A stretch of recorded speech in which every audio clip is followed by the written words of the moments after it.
और मेरी तो बहनें भी यहाँ पे उपस्थित हैं और मेरे जितने भी हरियाणवी कलाकार हैं, सबसे पहले आपके भाई, आपके छोटे बच्चे आरस चिकारा की तरफ से हाथ जोड़कर राम राम।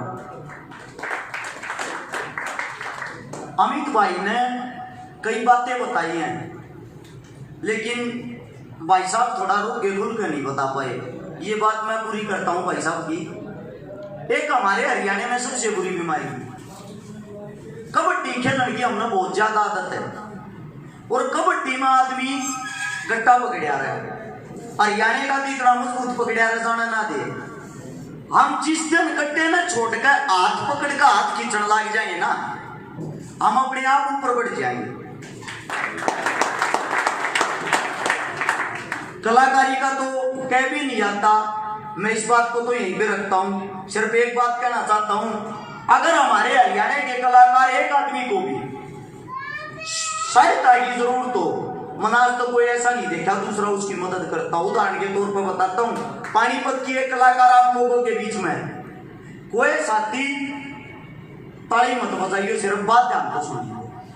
पानीपत की एक सोनिया नाम की लड़की, जिसकी मैं जातिवाद की कभी बात नहीं करता, जातिवाद के तौर पर मत लेना, उदाहरण के तौर पर बताऊं, जिसकी जाति मुस्लिम, उसके सामने जिनकी जाति वाल्मीकि, जो बस्ती वो पूरी वाल्मीकियों की, और वहां सिर्फ एक मकान मुस्लिमों का, वो जबरदस्ती उनकी जनसंख्या ज्यादा होने के कारण उस सोनिया का मकान कब्जा लिया।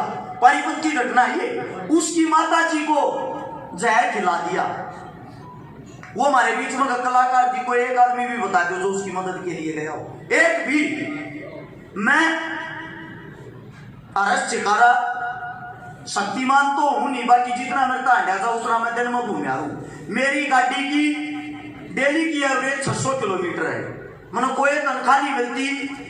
किसी एक भी राजनीतिक आदमी तो मुंह का बोल नहीं ना, मैं कोई साथ मैंने किसी राजनीतिक आदमी की सपोर्ट सहायता चाहिए, लेकिन इंसानियत के नाते घूमूं। एक हफ्ता बाद उस लड़की के पास पहुंच न पाया जब उसकी वीडियो मेरे भी पहुंची। जब मैं वहां पर गया ना, वहां पर जाने के बाद अमित भाई मैंने वो लड़की बुलाई, मैंने उससे बात करी, मैंने पता लग गया वे पीट रखे, उनका सामान चोरी कर रखा, जबरदस्ती उनका मकान कब्जा रखा, सारी चीज हर चीज का सबूत था। मन ने खुद जाके FIR करवाई, मन ने खुद जाकर जो उनको धमकी दे था उनके ऊपर कार्रवाई करवाई, मन ने खुद जाकर उस लड़की का मकान दिलवाया। मतलब ये बातें बताते टाइम इसलिए शर्म आती है। हरियाणा के अंदर अगर आप फिलहाल इस टाइम पे कहीं से ईंट भी उठाओगे ना, उसके नीचे तो एक कलाकार और बदमाश जरूर लेकर घर घर गैर कलाकार हो रहे हैं। लेकिन दूसरी बात एक और है, एक दूसरे की सहायता की जरूरत पड़ जा, कोई आगे नहीं आता। इस मारे आज के टाइम हम पीछे हैं। हाँ भाई साहब, आप पंजाब में जाओगे ना, वहां अगर कोई बच्चा छोटा कलाकार भी आऊगा, उसको हर बड़े से बड़ा कलाकार इज्जत के साथ सपोर्ट करेगा। हमारे यहाँ सपोर्ट नाम की चीज नहीं होती। मैं जिस टाइम ये काम करने लग गया, ये समाज सेवा, मन मूर्ख कहते सब पागल हो रहा है, पॉपुलरिटी के लिए करता होगा। मन आज खुद पकड़ो है 3,59,00,000 रुपया की गरीब परिवार की, बीमार की, शहीद परिवार की मदद एक लोता अपने दम पर, अपने भाईचारे के दम पर करवा चुका हूं। अगर ये काम 100 आदमी करते होते, मैं गारंटी दूं पूरे हरियाणा में हमने किसी राजनीति की और किसी नेता मंत्री की जरूरत नहीं है। अगर एक इच्छा अपनी काम करने में जताऊंगा, बाकी लंबी चौड़ी बात होगी, मेरी को बात बुरी लगी उसके लिए माफी। एक छोटी बात मैं बताऊंगा, ये मेरे साथी साहब जिसकी बात हो रही थी हरियाणा पुलिस में, 15 अगस्त भी गई है, अपनी जो आजादी का दिन था, एक छोटी ही बात आजादी की। बाबा हरभजन का नाम सुना होगा। बाबा हरभजन जिनका जन्म एक गुलाम भारत में 1940 में पंजाब में हुआ, 1966 में 20 साल की उम्र में फौज में नौकरी करने के लिए चले गए, जिनकी ड्यूटी सिक्किम में चाइना बॉर्डर पे थी। बाबा हरभजन पंजाब रेजिमेंट में थे, घोड़ों का समूह लेके जा रहे थे। एक घोड़े पे तैनात थे बाबा हरभजन, और बारिश के कारण घोड़े का पैर फिसल गया। बाबा हरभजन की और घोड़े की दोनों की वहीं मृत्यु होगी। ध्यान से सुनने की बात है, मैं देश के जवान एक फौजी की बात कर रहा हूं। जिस बाबा हरभजन की मृत्यु हुई, पूरी फौज परेशान हो रही, क्योंकि 3 दिन से उसकी लाश नहीं मिल रही थी कहीं भी। 3 दिन बाद एक अपने देश के जवान, एक अपने साथी के सपने में बाबा हरभजन आया।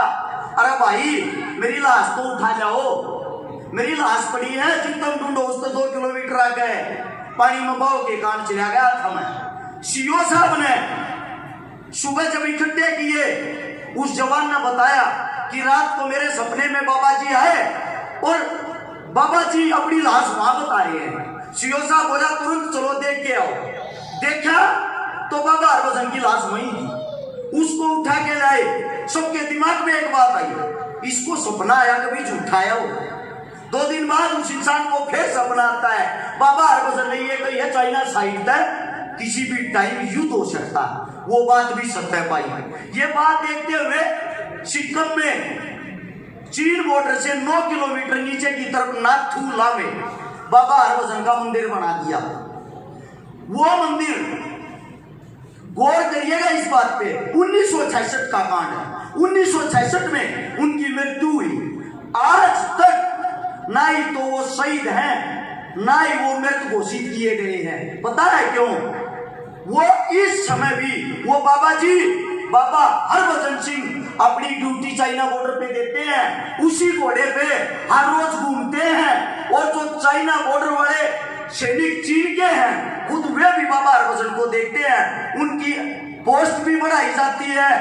वो बाबा हरभजन आज तक भारतीय सेना में नौकरी कर रहे हैं। वो बाबा हरभजन सिंह हर साल अगले महीने की 15 तारीख से लेकर 11वें महीने की 15 तारीख तक छुट्टी आते हैं। जब वे छुट्टी आएंगे, उसके लिए स्पेशल वहां से फोर्स उसका सामान लेके ट्रेन में उसकी टिकट बुक होगी। टिकट में ट्रेन में बैठ के उसके घर तक छोड़ के जाएंगे। 2 महीने तक हमारे चाइना बॉर्डर पे हाई अलर्ट कर दिया जाता है कि हमारे देश का रखवाला, हमारे देश का सच्चा सिपाही, हम सब का मालिक 2 महीने छुट्टी पे है, सेना बढ़ा दी जाए और 2 महीने तक लगातार ड्यूटी देनी, बॉर्डर पे कोई सोएगा नहीं। ये देखो जिसकी मृत्यु 1966 में हुई और वो आज इस समय भी नौकरी कर रहा है। किस लिए? कैसे? क्योंकि उसके अंदर जीते जी वो जुनून था, वह ताकत थी। ये मेरे भाई अमित ढूल, बिंदर जनोदा, मेरे भाई साहब जेडी बंधु, जितने भी बैठे हैं साथी, इनके अंदर वो जुनून, वह ताकत, वह एक चीज है। लेकिन सपोर्ट कौन करे? सपोर्ट भी हमने करना पड़ेगा और किसी ने नहीं।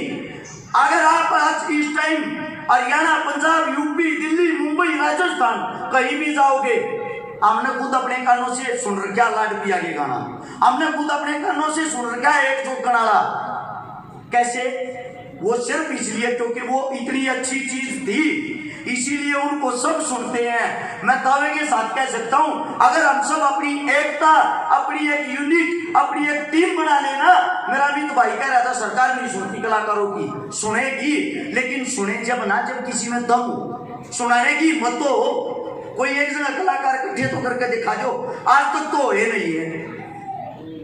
ये हमारे लिए दुख की बात है। और सुख की बात ये है, सब युवा साथी नौजवान आ रहे हैं, कम तक कमी भी नहीं आकर तो हो जाओ। बाकी कोई बात बुरी लगी हो उसके लिए माफी। एक अनपढ़ बच्चा हूं आपका, जिसा बोलना हो आपके सामने 2 बातें रख दी। धन्यवाद। धन्यवाद हर्ष जी। मेरे ख्याल से इतनी ओजपूर्ण भाषा इस मंच पर पहले किसी ने बोली होगी। जोरदार तालियां।